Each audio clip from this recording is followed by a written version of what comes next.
जय श्री राम भाइयों। मैं महामंडलेश्वर डॉक्टर मौलाना स्वस्ति रामानंद आश्रम से।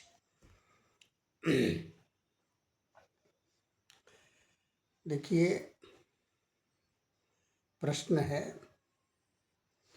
भगवान की भक्ति कैसे प्राप्त की जा सकती है। प्रश्न बहुत अच्छा है, समझे आप और सुने। देखिए, शास्त्र में ऐसा कहा है कि कामम क्रोधम भयम स्नेहम मैक्यम सौहार्दमेव च नित्यम हरौ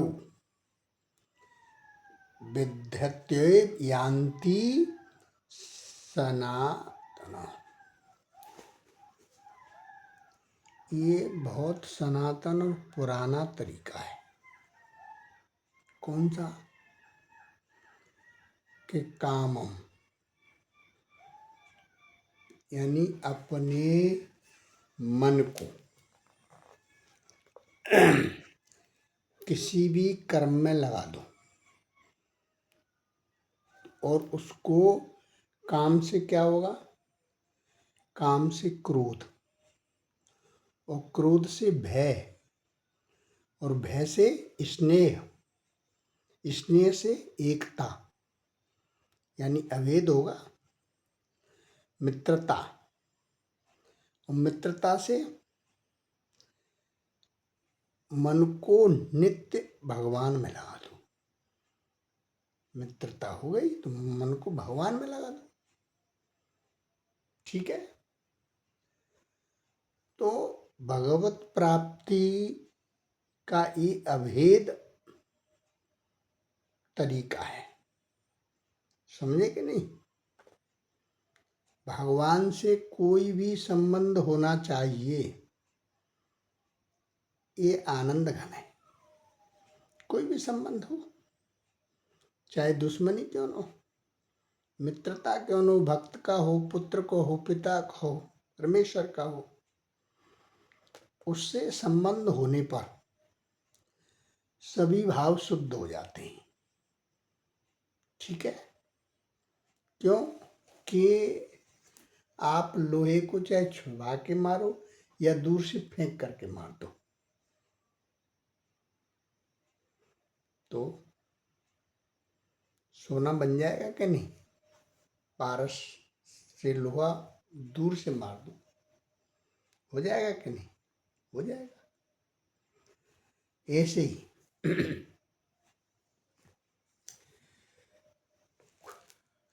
क्रोध से या दुश्मनी से भी परमात्मा कल्याण तो कर ही देते हैं। ये बिल्कुल फैक्ट है। ठीक है, ये सुगमता से भगवत प्राप्ति हो जाती है। ये भगवत प्राप्ति का सरल उपाय है। समझ गए होंगे आप। अच्छा, विकारी भाव जब होता है, विकार युक्त कामादि, तब तक विकारी है। कब तक? काम से पतन हो जाता है, उसका संबंध संसार के विषयों से है, तो गर्त में गए आप। और भगवान से संबंध है तो उद्धार हो गया। सच्चिदानंद घन से संबंध होने पर बस आपका कल्याण हो जाएगा। कैसे? जैसे उसका एक सरल इतिहास सुनाता हूं आपको। पौंड्रक का नाम सुना होगा आपने।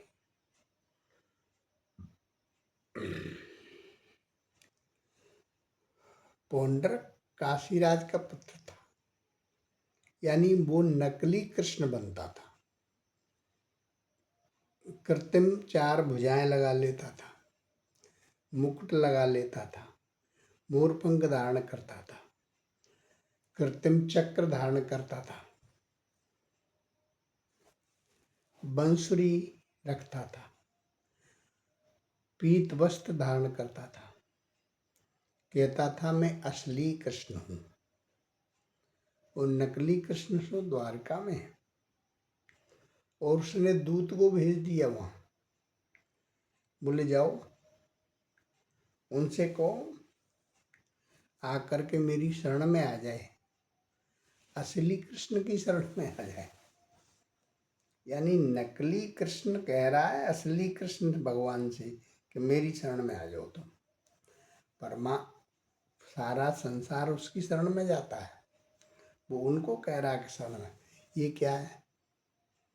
ये अहंकार है। ये क्या है? ये अज्ञान है। अब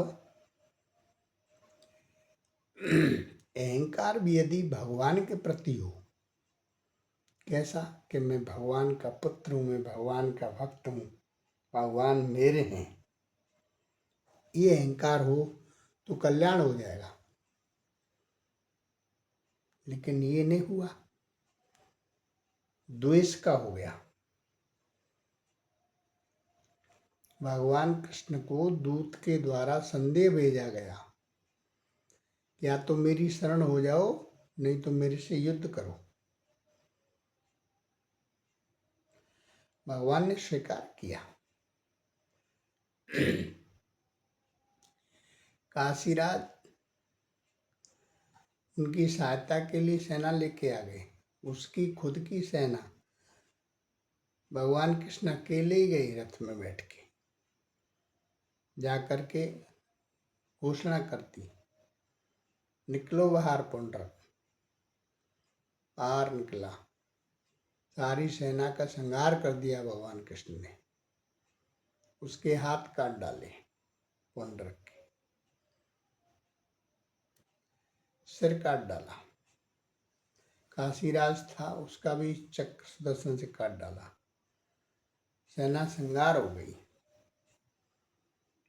अकेले ही भगवान ने कर दिया सब। तो कहने का तात्पर्य है कि सहज भक्ति प्राप्त करो तो परमात्मा कल्याण कर देगा। और कोई भी और भक्ति प्राप्त करो किसी भी भाव से, कल्याण तो करेगा लेकिन उसके साथ दुर्गति आपकी होगी। जैसे पुंडरक की हुई, जैसे रावण की हुई, जैसे कंस की हुई। तो कल्याण तो कर देते हैं वो कहते हैं कैसा भी भाव हो, जैसा तेरा भाव है मैं वैसा ही तेरे को फल दे देता हूँ। तो जैसा भाव होता है वैसे ही उसको कल्याण कर देते, मुक्ति दे देते हैं। तो सबसे अच्छा है परमात्मा के प्रति सहज भक्ति प्रदान करो, उससे सहज से कल्याण हो जाएगा। ठीक है, आपकी समझ में आ गई हुई सहज भक्ति क्या है। जय श्री राम। खुश रहें, मस्त रहें, व्यस्त रहें, आनंद में रहें। जय श्री राम।